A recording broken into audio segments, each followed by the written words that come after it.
Auzubillahiminasyaitonirrajim. Bismillahirrahmanirrahim. அல்ஹம்துலில்லாஹ்.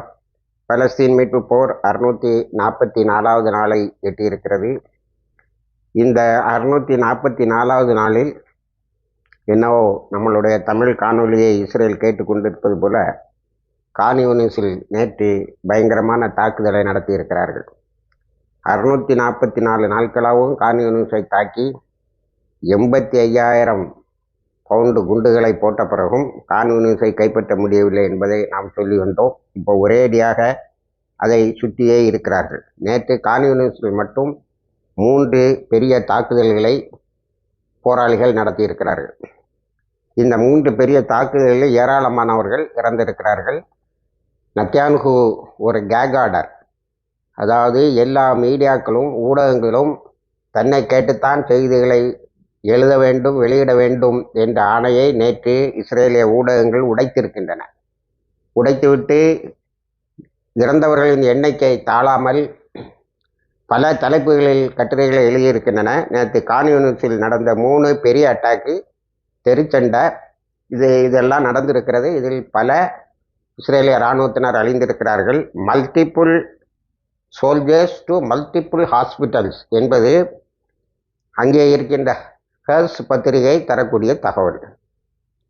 எத்தனை பேர் என்று சொல்லாமல் மல்டிப்புள் சோல்ஜர்ஸ் என்று சொல்லுகிறார்கள். பல இராணுவத்தினர் இறந்தார்கள். இதை எப்படி நாம் எண்ணிக்கையில் மிகவும் அதிகமாக இருக்கும் என்பதை தெரிந்து கொள்ள முடியும் என்று சொன்னால், நேற்று காயம்பட்டவர்களை கான் யூனிஸிலும் சுஜையாவிலும் இருந்து ஹெலிகாப்டர்கள் காகங்கள் போல் பறந்து பறந்து மீண்டும் மீண்டும் கொண்டு வந்து ஆஸ்பத்திரிக்கு சேர்த்திருக்கின்றன.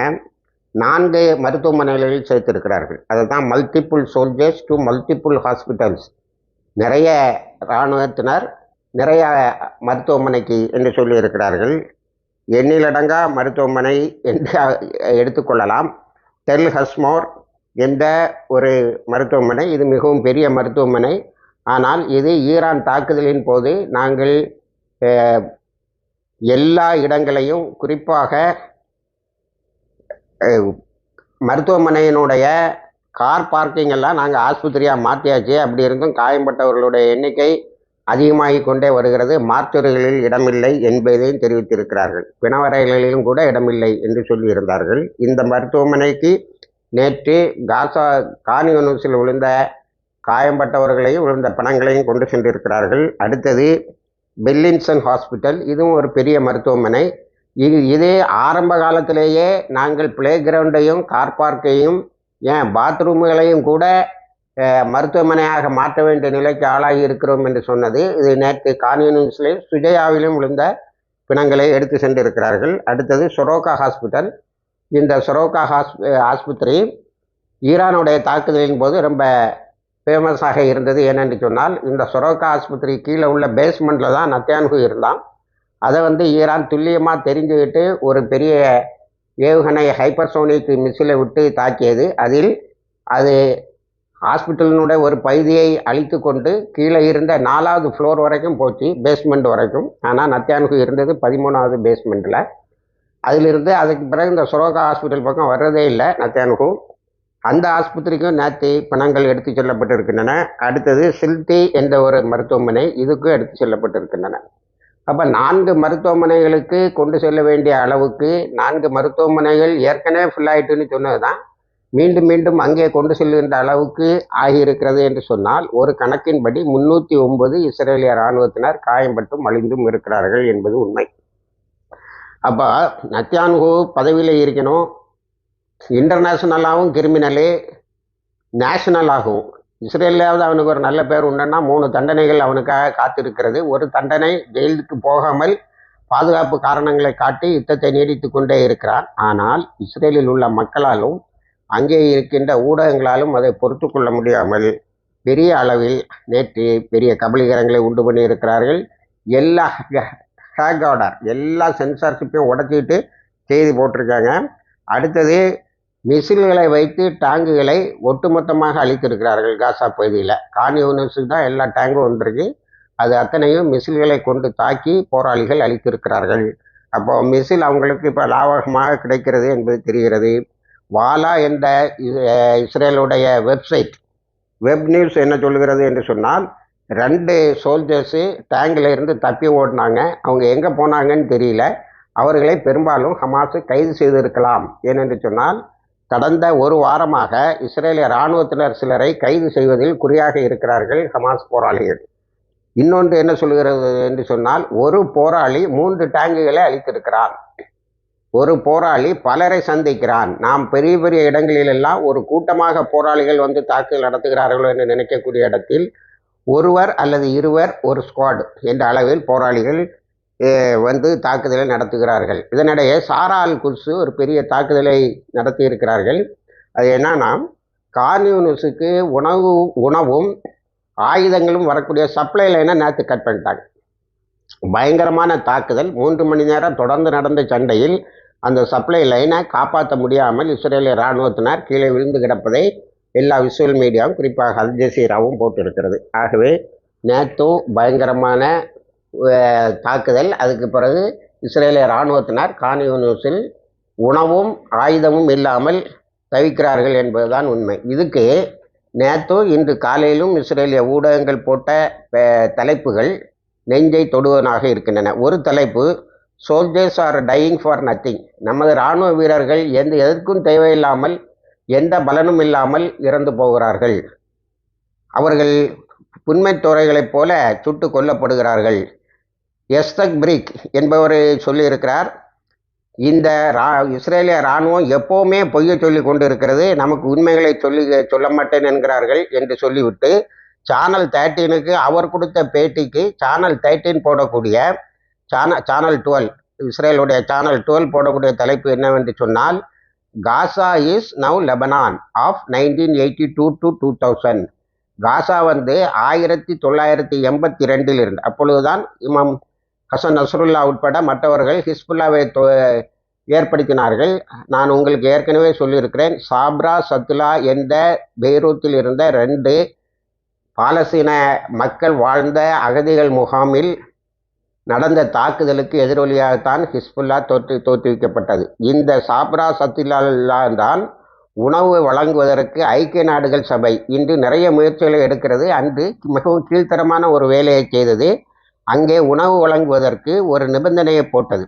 நீங்கள் இனி குழந்தைகளை பெற்றுக்கொள்ள மாட்டேன் என்று நீங்கள் கருத்தடை செய்தால் மட்டும்தான் உங்களுக்கு உணவு என்று சொன்னது. அதற்கு ஒரு போர்டு போட்டது. இதை நான் பல மேடைகளிலும் பேசியிருக்கிறேன். You are all refugees, why you should begat another refugee. நீங்களே அகதிகள், ஏன் நீங்கள் இன்னொரு அகதியை பெற வேண்டும் என்று போர்டுகளை மாட்டி கருத்தடையை பாலஸ்தீன பெண்கள் மீது திணித்தவர்கள் இந்த ஐக்கிய நாடுகள் சபையின் ஒரு பகுதியினர். இதற்கு யுனிசெஃப் என்று சொல்லக்கூடிய அந்த குழந்தைகள் வளர்ச்சி நிதியை, ஐக்கிய நாடுகள் சபையின் குழந்தைகள் வளர்ச்சி நிதியை பயன்படுத்தினார்கள் என்பதும் அப்போதைய தகவல். இதை நான் பல மேடைகளிலும் பேசியிருக்கிறேன். வைகரை வெளிச்சத்தில் பத்திரிகையில் மிக தெளிவாக நீளமாக குறிப்பிட்டிருக்கிறேன். இப்போ என்ன சொல்லுறாங்கன்னா, Gaza is now Lebanon of 1982 to 2000. 18 வருடம் நடந்த யுத்தம். அந்த 18 வருடம் நடந்த யுத்தத்துக்கு பிறகு இஸ்ரேல் ஒட்டுமொத்தமாக அங்கிருந்து காலியானது. அதில் ஹசன் நஸ்ருல்லா அதற்குள்ளால் 3 தடவை இஸ்ரேலை தோற்கடித்திருந்தார். அதற்கு என்ன பெயர் வைத்திருக்கிறார்கள் என்று சொன்னால், 18 years of bleeding. நமது இஸ்ரேலிய இராணுவத்தினர் 18 வருஷமாக லெபனானில் இரத்தத்தை சிந்தி கொண்டே இருந்தார்கள். அதே போல இப்பொழுது 21 மாதமாக காசாவில் இரத்தத்தை சிந்தி கொண்டே இருக்கிறார்கள் ஃபார் நத்திங். இதனால் விளையும் பலன் எதுவும் இல்லை. அதன் பிறகு ஓஃபர் சலா என்பவர், அவர் head of national security studies in Israel, இஸ்ரேலுடைய நேஷனல் செக்யூரிட்டி ஸ்டடீஸ் பாதுகாப்பு சம்பந்தமான ஆராய்ச்சியில் ஈடுபடுபவர். அவர் சொல்லியிருக்காரு, நோ அச்சீவ்மெண்ட் ஃபார் 21 months. 21 மாதமாக எந்த சாதனையும் இல்லை. அதன் பிறகு அவர் சொல்லக்கூடிய ரொம்ப முக்கியமான ஒரு விஷயம் என்னவென்று சொன்னால், tunnels have returned under Philadelphi, Morag corridor and Rafah. அதாவது சுரங்கப்பாதைகளெல்லாம் அழித்திட்டோம்னு சொல்லி நமக்கு போய் சொல்கிறாங்க. மினிமம் அழித்திருந்தால் கூட ஃபிலடெல்ஃபியா கீழே சுரங்கப்பாதை வந்துட்டு, ரஃபா கீழே சுரங்கப்பாதை வந்துட்டு, இனிமேல் மொரோக் காரிடார்னு சொல்லக்கூடிய மொரோக் வழிப்பாதை கீழையும் இது வந்துட்டு, இது வழியாக உணவு போகிறது. நான் உங்களுக்கு இந்த 644 நாட்களாகவும் இந்த யுத்தம் ஒரு வருடத்தை தாண்டிய பிறகு சரி உணவு தட்டுப்பாடுப்பா, நீங்கள் எப்படி நின்று சண்டை போடுறீங்க? ஏறத்தாழ 80,000 பேர் இருக்கதா சொல்கிறாங்க போராளிகள். நீங்கள் எப்படி உணவு தண்ணி மின்சாரம் இல்லாமல்? அதுக்கு ஒரு பதில் கிடைத்திருக்கிறது. அது என்னவென்று சொன்னால், அவர்கள் ஃபிலடெல்ஃபியா, அடுத்தது மொரோ காரிடார், ரஃபா, இது கீழே உள்ள ரஃபா கீழே தான் மிகப்பெரிய சுரங்கப்பாதை இருக்குது. அதில் ஒரு பகுதியில் ஒருத்தனை விட்டா, வழி தெரியாதனை விட்டா ஒரே இடத்த சுற்றிக்கிட்டே இருப்பான். வழி தெரிஞ்சவங்க போனால் தான் அதிலிருந்து வெளியில் வருவாங்கங்கிறது லாம்பிரியத் என்கிற வார்த்தையை உபயோகப்படுத்தி அன்றைக்கு, அதாவது 2023 அக்டோபருக்கு பிறகு எல்லாரும் வெளியிட்டார்கள். அதுதான் இப்போ நடந்திருக்கு. இப்போ இந்த பாதைகள் வழியா வந்துகிட்டு இருக்குன்னு யார் சொல்கிறா? இஸ்ரேலுடைய தேசிய பாதுகாப்பு ஆய்வாளர் சொல்லுகிறார். இதெல்லாம் இருக்கு. அதுக்கு பிறகு நோ வே டு டிஃபீட் ஹமாஸை தோற்கடிப்பதற்கு எந்த வழியும் நம்மிடத்தில் இல்லை என்று அவர் வேற சர்டிஃபிகேட் கொடுத்துருக்காரு. அப்போ நேற்று கான்யூனிஸ், பெய்த் ஹானூன், சுஜையா 3 இடத்துலையும் 309 பேர் என்று எல்லா மீடியா பேரியரை கடந்து இஸ்ரேலிய ஊடகங்கள் சொல்லுகின்றன. இஸ்ரேலிய மிலிட்ரி கடைசியாக மல்டிபிள் சோல்ஜர்ஸ் என்று சொல்லுகிறது. இவங்க தலைப்பை எப்படி போட்டாங்கன்னா, இஸ்ரேலிய ஊடகங்கள் multiple soldiers to multiple hospitals. இஸ்ரேலில் எப்படி பத்திரிகைகள் வந்து செய்திகள் இருக்குன்னா, யுத்த ஃப்ரண்டில் இருந்து யுத்தம் நடக்கக்கூடிய இடத்துல இருந்து செய்தியும் சொல்ல மாட்டான். ஆஸ்பத்திரிகளுக்கு பக்கத்தில் போய் இருந்தால் அங்கே ஹெலிகாப்டர் கொண்டு வரக்கூடிய பணத்தை வச்சு அந்த ஹெலிகாப்டர்கள் எவ்வளவு ஃப்ரீக்வெண்ட்டாக, எவ்வளவு அடிக்கடி பறக்கிறத வச்சு ஒரு கணக்கு பார்த்து அதில் கவுண்ட் பண்ணி அவங்க கொண்டு வராங்க. இப்படி செய்திகளை எடுத்து கொண்டு வருகிறார்கள். இவ்வளவுத்தையும் எதுக்கு செய்கிறாங்கன்னா, மக்களை விழிப்படைய செய்து மக்கள் போராடிக்கிட்டு இருக்கிறாங்க. ஆனால் ஒரே ஒரு ஆள் ஜெயிலுக்கு போகாமல் பிரைம் மினிஸ்டராக இருக்கணுங்கிறதுக்காக இந்த யுத்தம் தொடர்கிறது. அடுத்தது வெஸ்ட் பேங்கில் நம்ம நினைக்கிற மாதிரி இல்லை, காசாவை விட பெரிய ஒரு அழிவு நடந்து கொண்டு இருக்கிறது. 2300 புதிய வீடுகளை கட்ட வேண்டும் என்று, குடியிருப்புகளை கட்ட வேண்டும் என்று இஸ்ரேல் திட்டம் போட்டு இருக்கிறது. இது ஹூத்திஸோடைய தாக்குதல், ஈரானுடைய தாக்குதல், இவையெல்லாம் வெஸ்ட் பேங்க் வரைக்கும் வந்தது. அதனால தடைப்பட்டது. 23 குடியிருப்புக்கு மேலே அவங்க எதையுமே செய்ய முடியல. ஆனால் இப்போ இஸ்ரேலுடைய எஹுத் ஓல்மர்ட்ங்கிறவர் சொல்லியிருக்காரு, வந்தேரிகள் மேக்கரையில் செய்யக்கூடியவை எல்லாம் யுத்த குற்றத்தின் கீழ் வரும், வார் கிரிமினலாக வரும். அவர்கள் பாலஸ்தீனர்களுடைய இடத்தையும் சொத்துக்களையும் அபகரிக்கிறார்கள், அவர்களை எரித்து கொள்ளுகிறார்கள். இது ரொம்ப முக்கியமாக கவனிக்கப்பட வேண்டிய விஷயம். சில இடங்களில் அவர்களை எரித்தே கொண்டிருக்கிறார்கள். இதெல்லாம் வார் கிரைம்ஸில் வரும். இதையெல்லாம் பார்த்துக்கிட்டு வேடிக்கை பார்த்து கொண்டு இருக்கிறது 2 பேரும். ஒன்று நத்தயான்ஹூ, இன்னொன்று பாலஸ்தீன் அதாரிட்டின்னு சொல்லக்கூடிய முகமது ஃபத்தா அப்பாஸ். அவன் வந்து இஸ்ரேலுக்கு கூட சேர்ந்து ஹமாஸை போராடுறதுக்கு காசாவுக்கு வந்தான். அப்போவே அடித்து கொண்டுட்டு ஒன்றும் இல்லாமல் ஆகிட்டாங்க. அதில் ஒரு பிரிவு ஹமாஸுக்கு கூட சேர்ந்துட்டு, அவன் நல்ல காலம் மேற்கரையில் இருந்தவங்களெல்லாம் கொண்டு வந்து இஸ்ரேலோட உதவியோடு ஹமாஸில் சேர்த்து விட்டான்.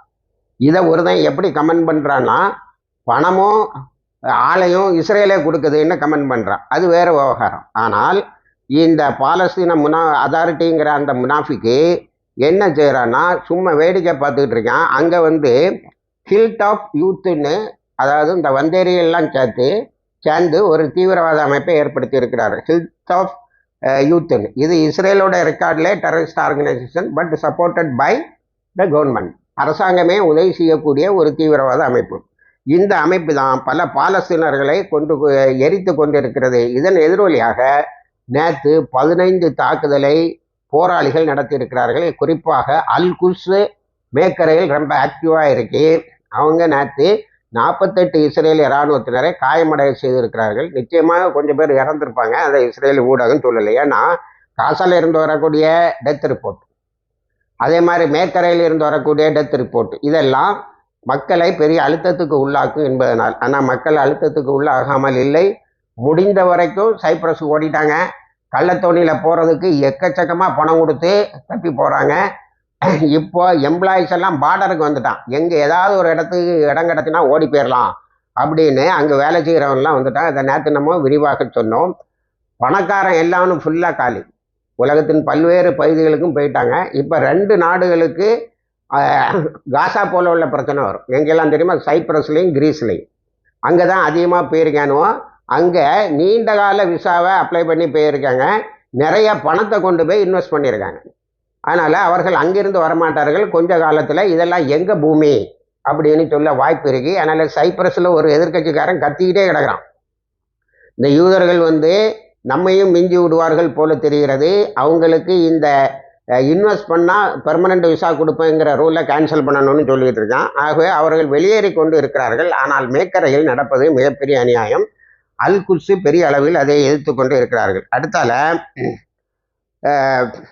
இது பென்டகன்ல ஒரு பென்டகன் சார்புடைய பேர் சொல்லாத ஒரு அமெரிக்க இராணுவத்தின ஒரு கேள்வி, எப்பா நீங்கள் ஒரு 200 ஸ்டீல் பாம்பேஸ்ன்னு சொல்லி ஈரானுக்கு அனுப்பினீங்கள, அவனெல்லாம் எங்கே இருக்கான்? அவங்களுடைய குடும்பங்கள் இப்பொழுது போராட தயாராக இருக்கிறார்கள் வாஷிங்டனில், அவனோட லொக்கேட் பண்ணேன் அப்படின்னு. அப்போ வந்தோம், ஈரானுடைய நான்சாக்கு ஃபர்தோ எல்லாம் அழித்தோம்னு சொல்லிட்டு எவனும் திரும்ப போகல. தாக்குனானாங்கிறதே என்னை பொறுத்த வரைக்கும் சந்தேகமாக இருக்கு. ஆனால் இப்போ அவனுடைய வேரபவுட்ஸை இவன் தேடாமல் இருக்கான் ட்ரம்ப். அதை பென்டகன் குத்தி காட்டுது, இன்டைரக்டாக மீடியாவுக்கு லீக் பண்ணி விட்டான் செய்தியை. அது ஒரு பெரிய போராட்டம் அமெரிக்காவில் காத்து இருக்கிறது. அடுத்தால சிரியாவை பற்றி ஒரு கசப்பான செய்தி என்னவென்று சொன்னால், சிரியாவில் இருக்கக்கூடிய இந்த போலி தௌஹீத்வாதிகள்லாம் இஸ்ரேலுக்கு முத்தாக இஸ்ரேலை தாரவார்த்து விட்டதாக யார் சொல்லான்னா, ஜோர்டானில் இருக்கக்கூடிய ஒரு இராணுவ அதிகாரி சிரியா ஈரானுக்கு பஃபர் சோனாக மாறிவிட்டது இஸ்ரேலுக்கு. அதாவது ஈரான் சிரியாவை தாண்டி தான் தாக்கணும், சிரியாவில் இஸ்ரேல் பலமாக இருக்கிறதுனால ஈரானுக்கு ஒரு செக்கு வச்ச மாதிரி ஆகிட்டுன்னு. இதுக்கு இன்னொரு தான் பதில் சொல்லியிருக்கேன், என்ன தரையில் வந்தால் தாக்குறாங்க? அவங்க ஈரானில் இருந்துக்கிட்டு மேற்கரை வரைக்கும் தாக்குறாங்க, ஜெருசலம் வரைக்கும் தாக்குறாங்க. துல்லியமாக பல இராணுவ தளங்களை அளித்திருக்கிறார்கள். இப்பொழுது இஸ்ரேலிய இராணுவத்தினரே ஒப்பாரி வச்சுக்கிட்டு ஒத்துக்கொண்டு இருக்கிறார்கள். எல்லா ஆராய்ச்சி நிறுவனங்களும் தாக்கப்பட்டிருக்கின்றன, எல்லா அணு உலைகளும் தாக்கப்பட்டிருக்கிறது. இந்த உண்மைகள் இப்பொழுதுதான் வெளியே வந்து கொண்டு இருக்கின்றன. அதனால் சிரியாவை இதே ஈரான் வேறு பிராக்சிஸ் வழியாக, வேற போராளிகள் குழு வழியாக மீட்கும். அதனால் நீங்கள் சிரியாவை வச்சு ரொம்ப சந்தோஷப்படாதீங்க. ஏன்னா அதுக்கு பின்னாடி ஈராக் இருக்கு. ஈராக்கில் ஹிஸ்புல்லாவும் ஹமாஸும் ரொம்ப பலமாக இருக்கு என்பதை தெரிந்து கொள்ளுங்கள் என்று சொல்லியிருக்கிறார். இணைந்திருங்கள், எல்லா தகவலையும் தருகிறோம். வாய்ஸ் தவானா அல்ஹம்துலில்லாஹ் ரபில்